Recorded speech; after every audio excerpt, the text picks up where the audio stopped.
There we go. Um, Insustainable City, Food and Race in New Orleans. And then we have 2 more lectures in October and 2 more in November. Also, let me mention, we also have our 4-part series on the founding of New Orleans adult history class. Dr. Charles Chamberlain gives that class. It's about 8 hours of class time, no tests whatsoever, so don't worry about that. But it's a great class, and we obviously, just like the member lecture series, we record them and send them to you the next day. And then finally, our Go See Gallivant, which is going to be about Gallatin Street. Perfect Hell on Earth is taking place at the Cabildo Friday, October 18th. This is always a fun event with live actors and talking about a part of the city, a vice area of the city in the early 1800s. So I hope you take advantage of that. You'll be getting more of that information in your newsletter. But tonight we're going to be talking about Carnival. And our speaker tonight is Errol Laborde, and his new book is When Rex Met Zulu. Errol is the executive producer of Informed Sources, as well as many other carnival-related books, including Crew, the Early Carnival from Comus to Zulu, and March the Day God, A History of the Rex Organization. He is just a wonderful, wonderful resource on carnival history, and I'm looking forward to hearing more about him, and welcome Peggy as well, his wife Peggy, and who's going to help us out as well. So if you guys do have questions, please put them in the chat. I will ask them at the end, or you'll be able to ask them at the end. But I want to welcome Errol, and thank you so much for speaking to us tonight. Oh, thank you, and bless all of you for showing up. We have stories to tell, so I hope we can make it worth your while. Let me just give you just a brief history of some of our ventures together. We started off by doing a couple of self-published books, and the first one was like back in the 80s. And this was writing when I was doing a column for Gambit. It was really a compilation of my columns at Gambit, and it was called I Never Danced with an Eggplant on the Streetcar Before, which is true of most people, I guess. And this comes from the organization. I mean, you might recall on each 12th night you hear about the funny 40 fellows who ride the streetcar to announce the arrival of Carnival. And I was telling about one of those rides and people dancing, and this girl came up to dance, and she was dressed like an eggplant. And so I wrote an article about that, and I used that line.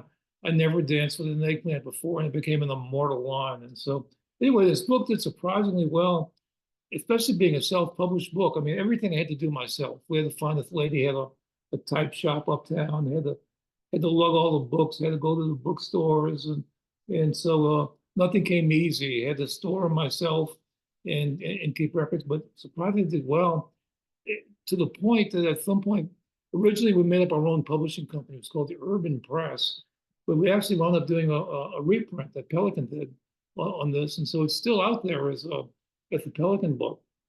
Well, after a few years, we said, well, this worked out well, so why don't we try another one? By that time, I accumulated some more columns, and we did a thing called the Buzzard War at Tutu. And it was the same thing, describing a funny 40 fellows event. This was on the day before when they had their annual meeting, and the Jefferson City Buzzards marched by. And one of them was wearing a tutu. And so I'd use that line. And so we developed. So in both of these books, other than the one that's out now, they're not all about Mardi Gras, but we certainly use Mardi Gras as a point of interest and something we know a lot about. And so both of them had carnival themes. And then there was a book that we did, again, self-published. Oh, the thing about the Buzzard War Tutu, it would have done well, but with self-publishing and for storage, we were using my father's garage, and Katrina came. And so most of this book just went under to Katrina. So this was yet another Katrina fatality. And then this book, which I'm really proud of, is called Crew. Again, it was a self-published book. And it was stories I've done about the origin of Carnival. I love finding the old Mardi Gras stories that aren't true and try to straighten them out and tell the truth about Carnival. And this did a lot of that sort of thing, to the chagrin of some people, by the way, okay? There's one guy out there who wants to believe that everything about Mardi Gras is French. I said, no, not everything, okay? But anyway, And so I was really proud of the crew. I mentioned the cover, George Schmidt. Oh, yeah, This yeah. is If you're great. familiar with the artist, George Schmidt, and he likes to recreate historic events as he would imagine. So this was his recreation of the first Rex Parade, where they met on Canal Street at what the Henry Clay Circle. Yeah, the Henry Clay statue. Henry Clay statue. It was. And if you notice the costume, this is pretty much accurate. For the first Rex Parade, they didn't have a Rex float nor a Rex costume. And so they borrowed a Richard III costume. It happens that Richard III the play was performing at that time. And the guy who was the organizer knew Lawrence Barrett, who was the actor, a very esteemed actor. So they went to Barrett and they borrowed Richard III costume. And so that's what they wore in that. That's really an interesting piece of art and something that's as good as you can come to the reality without having a camera. And he rode on horseback that first year too. We should point out. He rode on a horseback, and if I may be a little bit impolite, there's a story that if they were riding along at one point, the horse discharged something from his nose onto Barrett's costume. So never lend your costumes to Rex. Anyway, I really love this book. I thought it was an important book. Then after that, we kind of grew up, and then Pelican began to embrace us. And thanks so much to Pelican. They have a regional publication that's willing to do good work. And we did this book called carefully Mardi Gras. Okay, it's Chronicles of the New Orleans Carnival, and this to me is my Bible of Mardi Gras. It's got a lot of different stories. Again, a lot of that same sort of theme about trying to tell the truth about Carnival that's a little bit different, For example, the Grand Duke Alexis really didn't come to New Orleans, or the first Rex Parade was not because the Grand Duke Alexis was coming to town. There were other reasons that they did it. He was coming to town, but that wasn't the reason they did the parade. Anyway, we're looking at the origin of music and all that. It's also very, very visual. It has some great graphics, which Peg does. I mean, that's one of the hardest parts to do in the book, and she pulled the graphics together. And so this is still out, and I'm very proud of this. And then our star publication to date is the New Orleans, the first 300 years. And this was done at the time of the tricentennial. And what we did is we contacted a group of writers to do essays on different topics. And so we go. I mean, we talk about the architecture and the food, and just down the line. And I think this is a really important book. I have all the pictures. Including Robbie Cangelosi on architecture. It doesn't get any better than that. Yeah. And I think that this was a gift to the tricentennial, and I hope 100 years from now, people are still looking at it. I'm just very, very proud of this book.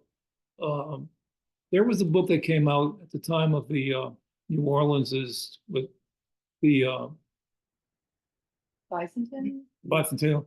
The past, 250. yeah, 250 Passes Prelude. Mhm. It was done out of these guys out of Tulane University, and that was one of my Bibles growing up. And so I always wanted to be able to do a follow-up to the Passes Prelude, and this is it. And so it's out there, and it's done very well. It's on Amazon, and you can look at Amazon, and you got a lot of clicks there. So those are the things. All right. So the most immediate then is what's called When Rex Met Zulu. There's a lot of different chapters. There's several different chapters on different topics, but I don't write just about Mardi Gras. I mean, we talk about food and carnival, a lot of history. I even, during this period of time, I did several things with World War II. Still got a couple of things in World War II. Anyway, so I'm proud of this. And, this is essentially column writing. Well, it's column writing and also blog writing. So it's like shorter essays, but I like it because you can do a variety of topics and really get into things. And the process of editing this and going through it and reading these things over again, some of which I haven't read for years, I was really thinking, hey, this is a pretty good essay. I wonder who wrote this. And so we put this together. It was a last minute decision what to call this. There were some questions about the cover. We came up with this. And this is based on what I think is a really historic incident in New Orleans history. In 1987, the event, you've heard of Mardi Gras started. And full disclosure, I started it, okay? And that was in response to the World's Fair. The World's Fair was in '84.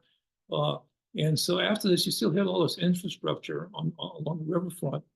And so I knew some of the people involved with Mardi Gras. And the night before Mardi Gras, which wasn't called Lundi Gras back then, it was called the night before Mardi Gras, didn't have much of a crowd. I mean, people were working that day. They went home early, get ready for Mardi Gras. And there had been a tradition of wrecks arriving by boat on the day before Mardi Gras. So I called the key people together and said, hey, if we can get wrecks to arrive by boat again, would you all agree? And we talked to the people at the Rouse company, not the grocery store company. This was like an urban festival company. And they liked that kind of thing. At Riverwalk. Yeah, they were at Riverwalk. They were the original tenants at Riverwalk. And they were agreeable to that. They said, if you can get them to do that, we'll put on an event for it. So we did. They agreed to do that. They have a stage there. And that first event was in '87. I remember the night because no one knew if this was going to work, most of all me. But then I remember the moment that when Rex, and the captain of Rex at the time was insistent, because Rex is very, very particular about commercialism. He says, one condition though, if we can't do this on a commercial boat, it has to be on the government boat. And so they insisted that it was on the Coast Guard cutter. So the Coast Guard said, sure. And so the Coast Guard became Rex's Navy. And I remember that night standing there and seeing Rex get off the boat and walk to the stage. And Rex had designed a nautical costume, a king's nautical costume, which is sort of like which you see on the cover. And so anyway, that was a big night, and people were really excited about it. And then we had proclamations and then fireworks. This is the first time there was fireworks in Mardi Gras. Can you imagine? 1987. Okay. And then, when they started doing Rex Coleman in 1857, and then they hadn't had fireworks yet. So anyway, that became a popular event. And then Zulu got more involved with it. They did their own festival down the river. So it became a big deal. Well, then in 1999, this man was going to be Zulu that year, a guy named Myron Moorhead, who was a doctor. And he was all over the place. I mean, he wanted to make this the biggest moment of his life, all right? And he approached with the idea about, why don't we have Zulu come and meet Rex? Because we're just right down the river a little bit. So we talked to the Rex people, and Rex people, there was never any concern, any racial kind of concern. There was more logistical concern. Okay, I guess that was the issue. But they said, well, yeah, let's give it a try. So we said, okay, let's do it. Okay, we'll have Zulu come down at a certain point and meet Rex. They'll do proclamations, and then we'll have like this plunger, and we'll do a countdown. And we'll pull the plunger down, and the fireworks will go off. So we did that. Well, the word got out that Zulu and Rex would meet on Mardi Gras. And this was like a stellar moment. The media just loved it. The newspaper, the Picayune at the time, did a cartoon of a Zulu figure and a Rex figure standing above the river, shaking hands over the bridge. And so this was a real thing towards, there's always been some racial sensitivity issues in Carnival. And people really, really felt good about it, and talking about it. And I remember being there that night. Oh yeah, I've been kind of like the MC of this up until recently. And this news crew approaches me from a television station in Los Angeles.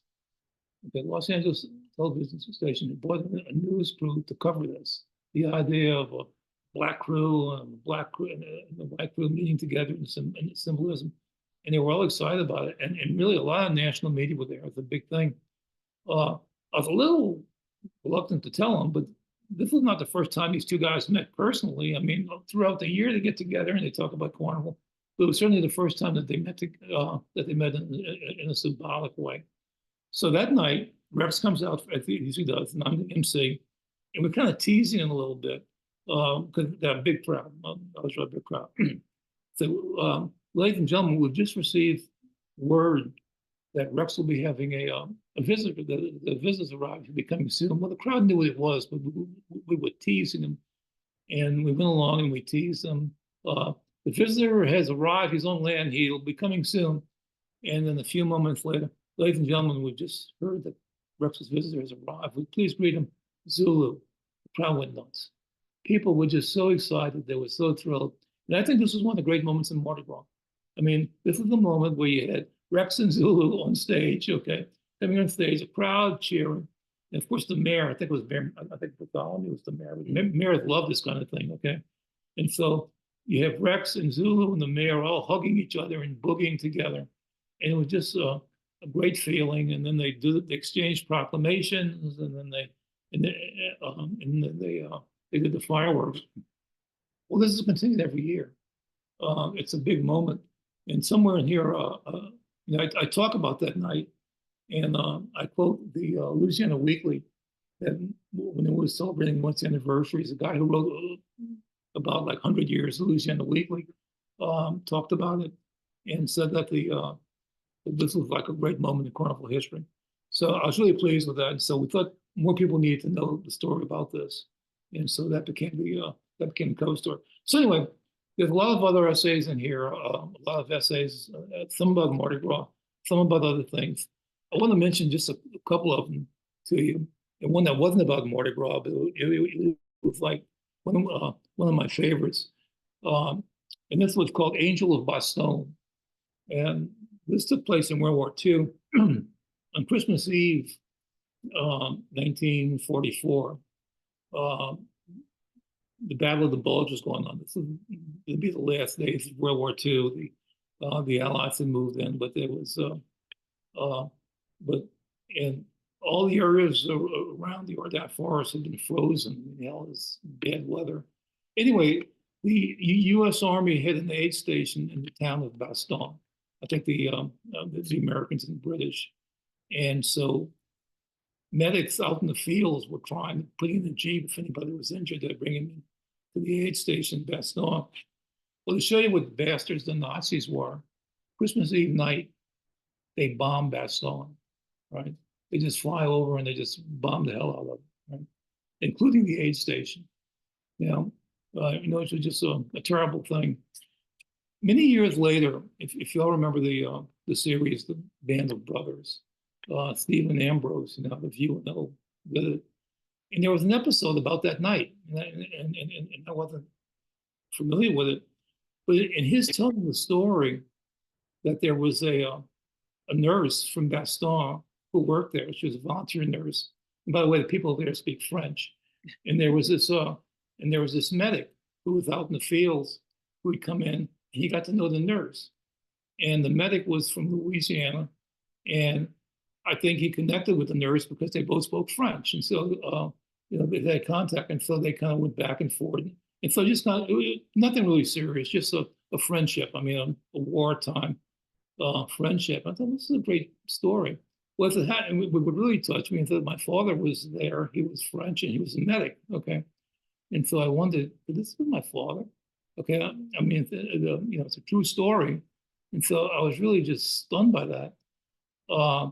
And then, anyway, what happened in reality is the next day that medic went back into Bastogne, went to the site where the first aid center was, and it was just everybody was killed, including the woman whose name was Renee Lemaire, and so it was just a real tragedy.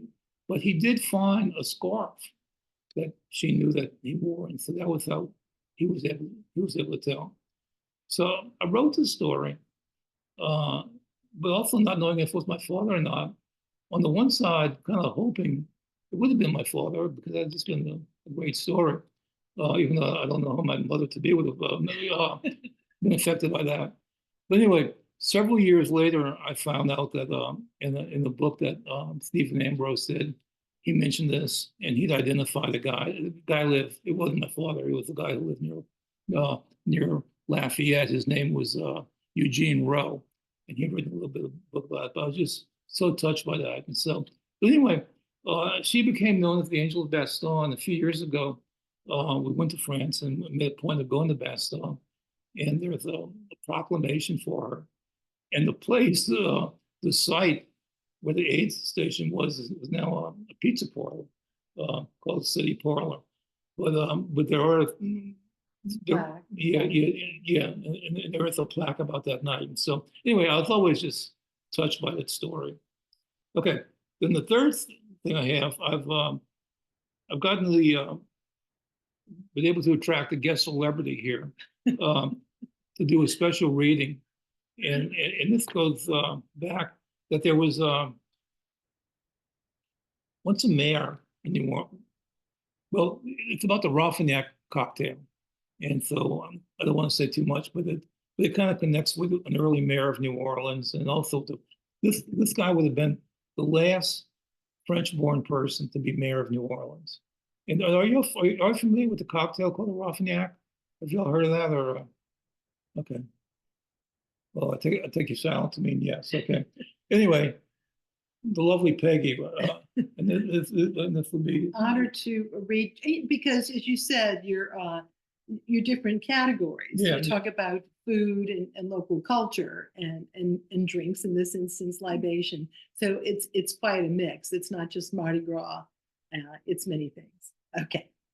So, but the Mardi Gras stuff is good stuff. Okay, absolutely. So, okay. And let me just, again, this is the ultimate easy show and tell, right? You'll notice at the beginning of this particular column, there are wonderful illustrations. For many years, Errol and Arthur Need, artist Arthur Need, has illustrated these columns and just did a great job. And so I was so thrilled that we can include, and of course he did the cover too, include many of those illustrations. And so he's done a good one for this one to kick off this article.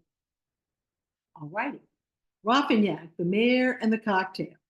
Compared to the guillotine, moving to Louisiana didn't seem to be such a bad choice. This was the plight of Count Louis Philippe Joseph de Raffinak, a native of Angoulême, France, who in 1766 was born with royal blood. The godfather and godmother were the reigning Duke and Duchess of Orleans. Their son would become King Louis Philippe. Raffinak provides a compelling tale, a saga involving royalty, politics, booze, and maybe even conspiracy. Being a royal might have brought some peer advantage when Louis Raffinak was growing up, but not so much by the 1790s, when Frenchmen became preoccupied with revolution.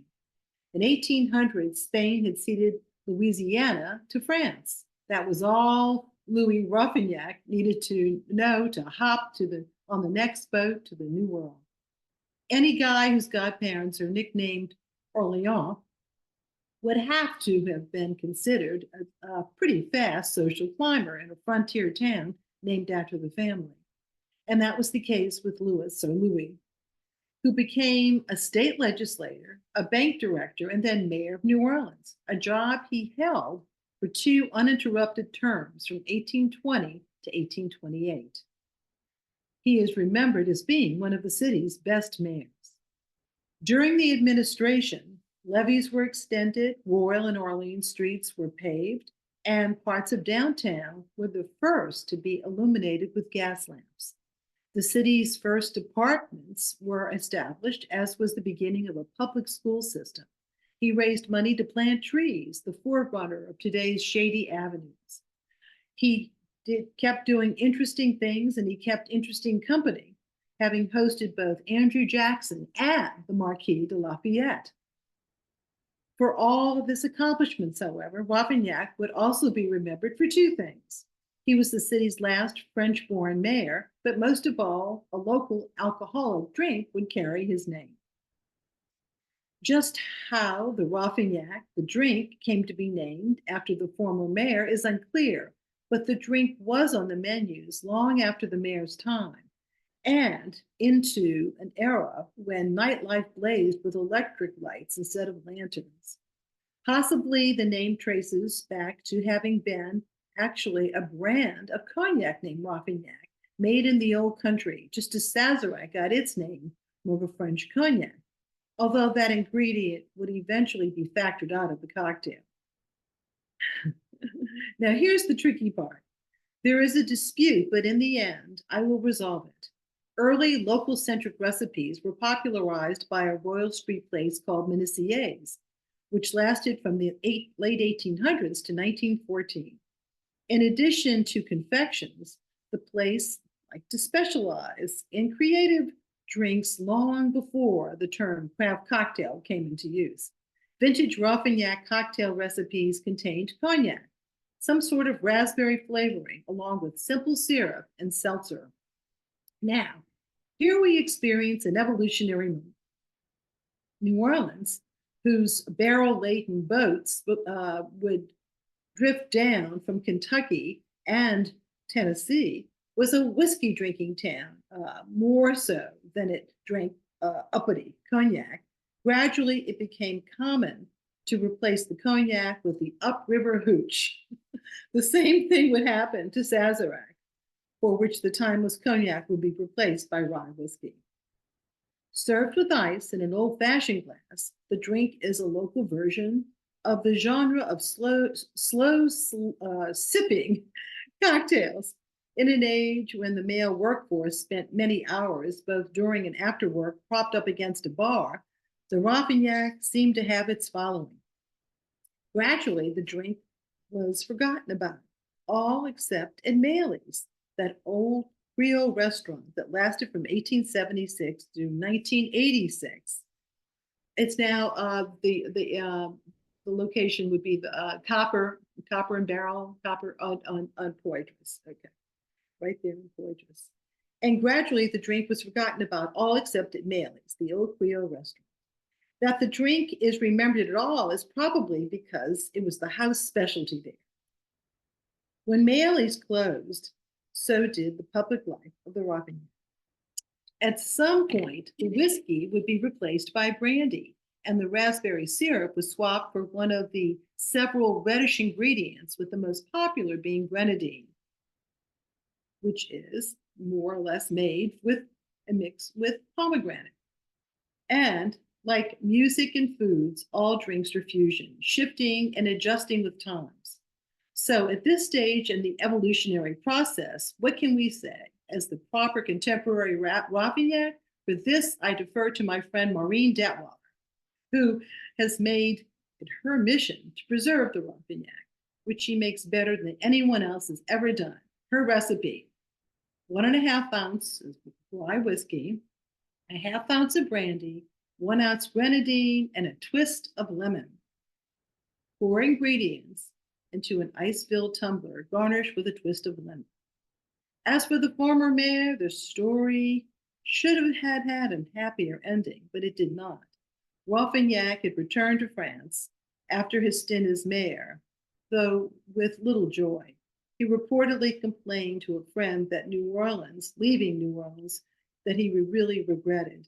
Perhaps it is better to be a former mayor in New Orleans than to be a former count in France.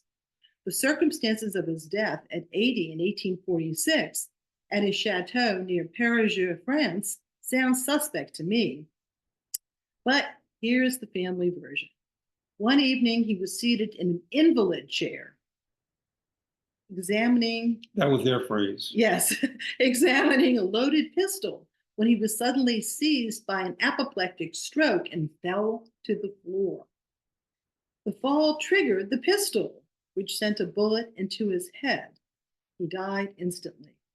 At the time of his death, Louis Philippe Joseph de Rafignac was said to be preparing for a return visit to New Orleans. It was a tragic end, but a good life, and one worth lifting a toast, either with raspberry or grenadine.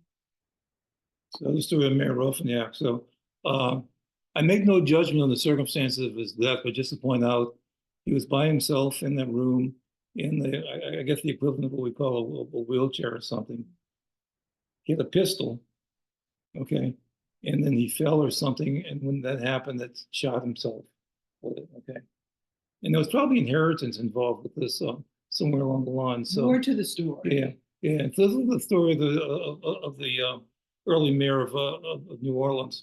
I just want to mention just quickly just a couple of Bacchus stories. Primarily the first one, the event that really changed Mardi Gras was in 1969, the creation of Crew of Bacchus.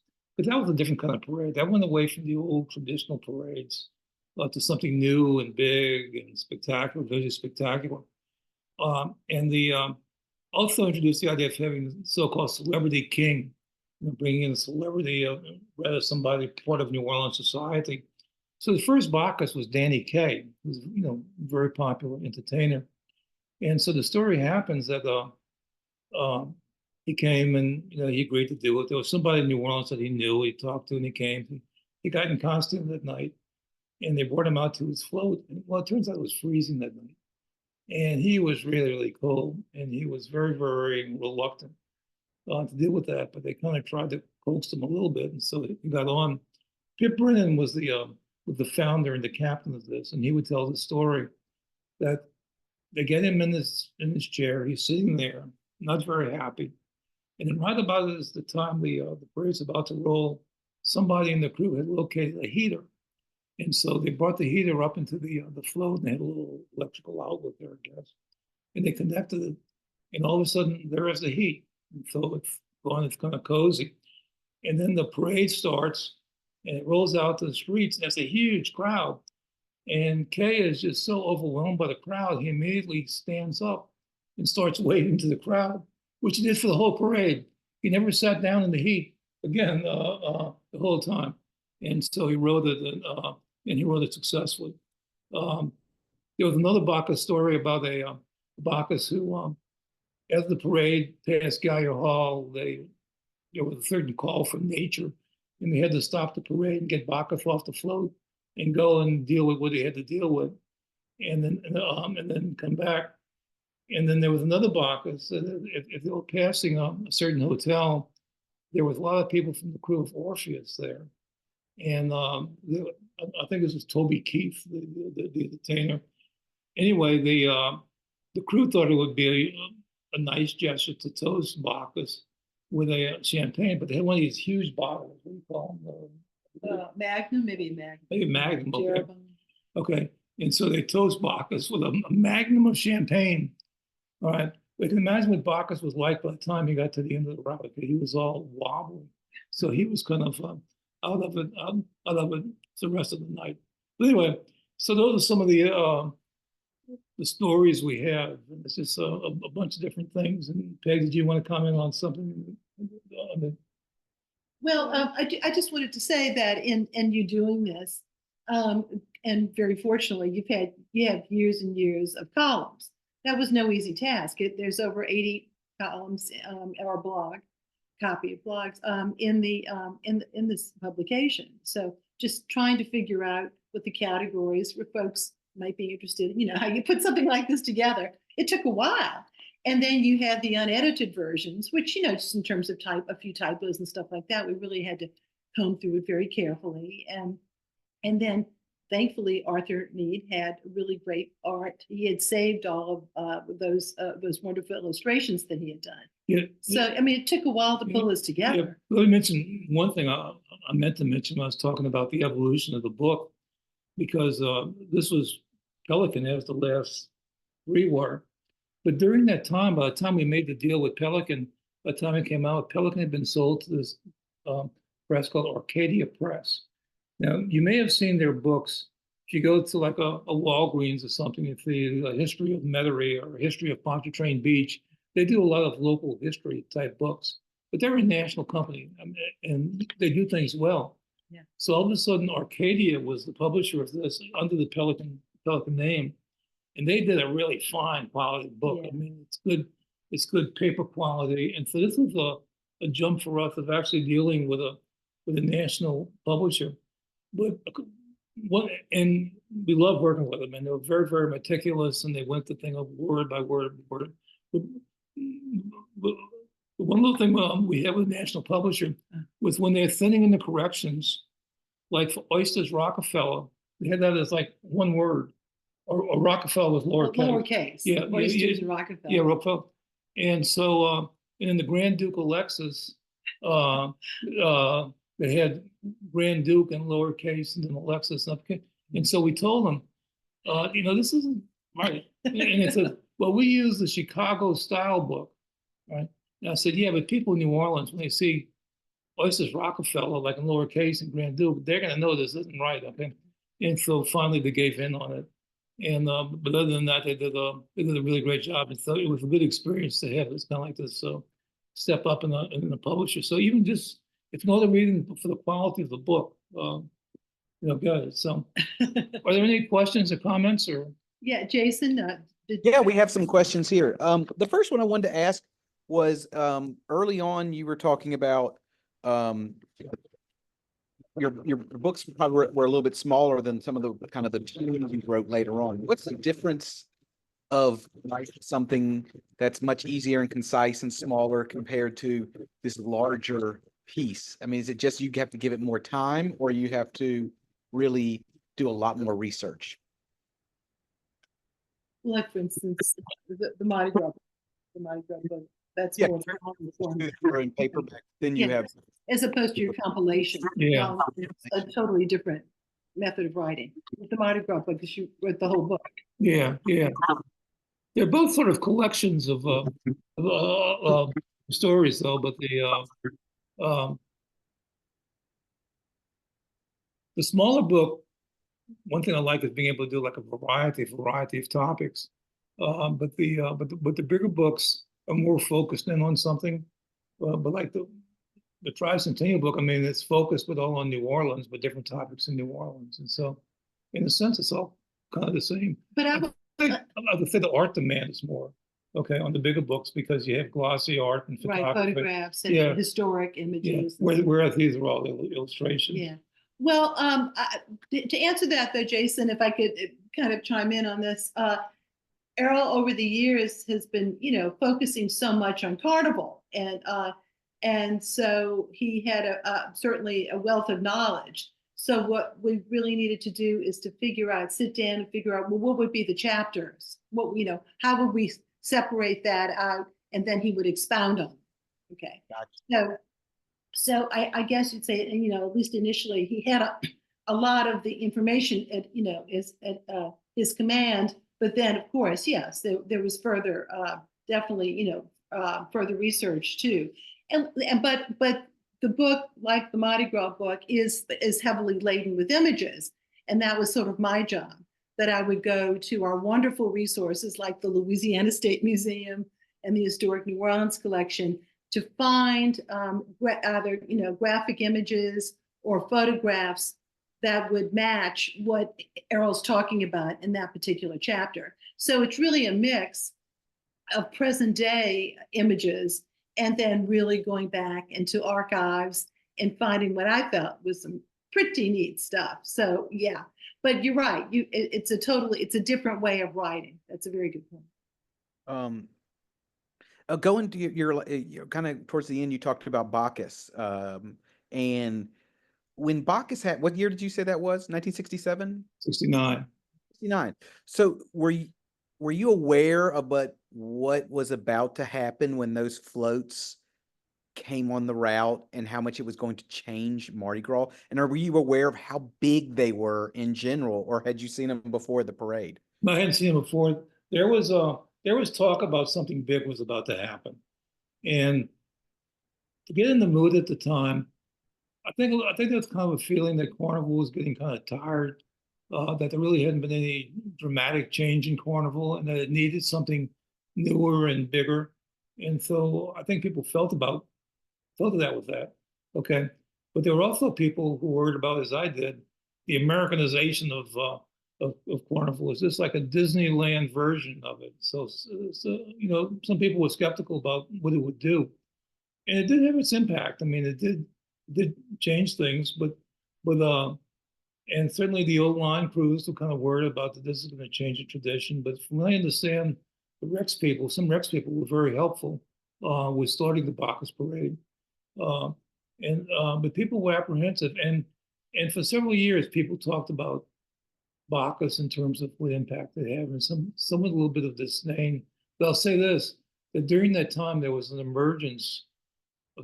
It really excited people, and there was an emergence of new carnival organizations. I know I was at Gambit at the time, and I would get press releases about somebody was starting a new crew. And at the time, you were seeing the emergence of the suburban Mardi Gras. And every new crew was saying, we're going to be like Bacchus. Well, being like Bacchus is a tough thing to do, okay? But everyone was saying to be that. And by that, they were going to have bigger floats, they were going to have a celebrity. Nobody could equal that except for one, which I'll mention in a moment. But I remembered when the Jefferson Parish decided they was going to have a Mardi Gras parade, and it developed the The one, Argus? yeah, Argus? yeah, the crew of August. It says, Argus. yeah. So we're gonna be like Bacchus, okay? And we're gonna have a celebrity king. Okay. Well, the celebrity king was Councilman George Acker from Harahan. Okay. The rumor was that was gonna be Robert Redford. Okay. They got No, later yeah. they did get some celebrities. They had Barbara Eden, I Dream of Jeannie, and stuff like that. Yeah, you're but, right. but it was But it's not, not the same thing. it was never like Bacchus, and, No. and I hope there's nobody on the, but also the commercial. Okay, it's the thing, and so to this day, some people say, "Oh, I don't know about Bacchus," but its impact was dramatic. And I mentioned one crew was successful in imitating it, and in a sense surpassing it, and that was Endymion. That Endymion certainly, Ed Munez was invited to go and see the Bacchus ball, and he said he had a small parade in Gentilly, and he saw Bacchus, and he said, "Wow, this is what I want to do." And so Bacchus certainly influenced Endymion, and Bacchus and Endymion would influence Orpheus, so it had just a big impact. Well, you just also the thing about Bacchus is what's happening in New Orleans at the time is that there is this drive towards we have got to figure out, how we can bolster our economy. And so that the whole concept of making it more of a tourism event, a 4-night package, a hotel package. Also, Bacchus, where did Bacchus go for its ball afterwards? It went into the River Gate, which was the city's first major, convention center, which eventually is now the site of where Caesars now is. But that is really, there were a lot of people who were involved, like Pip Brennan, who's a restaurateur, were really involved with the tourism economy and trying to bolster that too. So that is what its purpose was too. Let me mention the chain of events. One of the really important things that happened in New Orleans was in '64, the passage of the Civil Rights Bill. Okay. Once the Civil Rights Bill was passed, it really changed. For one thing, there were no national hotels in New Orleans before '64. Once New Orleans opened up, as the same was true of southern cities throughout the country, started seeing Hilton coming in Sheraton. Once you get them, okay, they're big, and plus they have national capacity to draw people. And so they can bring a lot of people into the economy. And it was around that time that they said that the Tourist Commission was reformed, okay? And part of what they did is that they used tourist income to help fund a revitalization of tourism. One thing they used it to help build a Superdome, okay? And so, anyway, once you had all that going on and you started getting all this mixture, the Rivergate was built as a convention center. We didn't have a convention center at that time. And so the Rivergate's at the site of where the casino is now. And with only a few years, it was too small that they needed to build the convention center. But that's what started it all. Okay. So anyway, once you had those kind of buildings, because Bacchus couldn't have gone into a municipal auditorium like the small crews were, it needed to have like a Rivergate to be able for this to happen. And they even said that when they're designing the Rivergate, these people had a little bit of vision, and they said, let's make the freight entrance doors big enough to have a real big float come in. And so they were thinking ahead of that, as they were with the convention center. But that allowed all of that to happen. And so that bill, even beyond the social justice of everything, in terms of the economic impact, was was enormous. Not hearing. Okay. Let me piggyback on that response, and then you mentioned the story about Danny Kaye. And Danny Kaye is freezing cold outside. He gets on the float, the parade starts, and he can't believe in what he's seeing. All right. At the time of Bacchus, of the parade, how many men, and we obviously know there was one woman's female parade at the time, but how many men outside of New Orleans were involved in Mardi Gras, and how much did that Bacchus give all these people who were going to become members of these huge parades get that opportunity that Danny Kaye experienced of, like, as soon as you get on the route, your whole life kind of, you the thrill of the crowd gets to you and everything like that. Did Bacchus also provide that, in that all these outside of New Orleans people were able to take part in this now? Initially, I would say it was local, mostly. Well, Yeah. okay. That That's because Bacchus begot, yeah, probably for the first parade, who knows? I mean, whoever they could get, they could get. And then, and I think especially in those early, and even today, the suburbs supply a lot of people that ride in those parades. The people from Jefferson Parish and all that. I mean, they have parades in Jefferson Parish, but they even say the suburban parades have suffered a little bit because a lot of people prefer to go and ride in Bacchus or Endymion. But these parades, as they grew, could have never subsisted just over the local economy, the local population. So all of them have groups within there. And, this group from Dallas that comes every year, they got their own float, they got their own hotel rooms and more and more. And so that's a whole new element of tourism that wasn't even visible. People didn't even do that. I mean, people thought, there's people like that came in and so, and they block book weeks ago. So all of those bring in a lot of people. And I can't tell you how many, but it's a lot. And they tend to bring families. And so, but yeah, between Bacchus and Endymion and Orpheus, and none of that happened really before Bacchus, that the people who rode the parades were mostly local people or people with local contacts. And I think that's kind of like a lost thing, that in the how much, if you come down and you're riding in, let's say, the Bacchus parade, the Orpheus parade, you might come on a Friday, Saturday, stay 3 nights in a row. You go out to dinner 2 nights, you go set up for parades. Imagine how much economy is in that in that one float spot of one person and his full family being there. It really is amazing. Well, that's what Bacchus did. I mean, it in effect, it created the 4-day Mardi Gras weekend. Friday, Saturday, Sunday, and Monday. People weren't doing that before that. They might come in one day and go back to the other one. And of course, the hotels were able to block them that way too. And so that really just George, it's been an enormous impact. Well, everybody, I want to thank you being here tonight. I want to thank Errol and Peggy. I'm going to put in the recording as well a link. You can purchase the book at the 1850 House online at 1850housestore.com. There is a link in the chat if you wanted to click there, or there's available at other bookstores around the area. But you always, as membership, get 15% off. So good reason to take advantage of that. But I want to thank Peggy. I want to thank Errol. Congratulations on the book. Really is an interesting read, and I loved hearing also about your other books too, and that was really, really interesting. Peggy?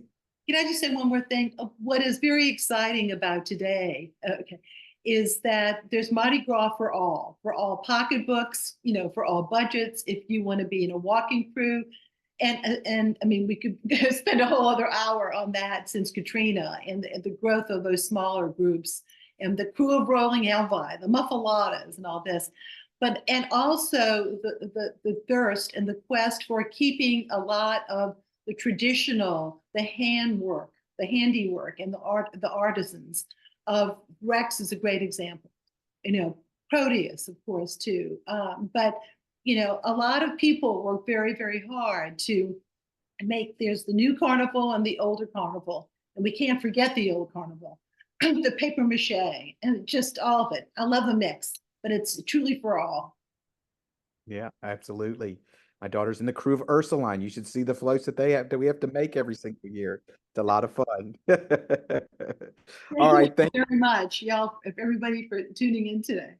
Thank you, Errol. Thank you, Peggy. Thank you, everybody, for being here. And we'll see you next Tuesday at 6 p.m. You everybody have a great night. Bye-bye. Bye-bye.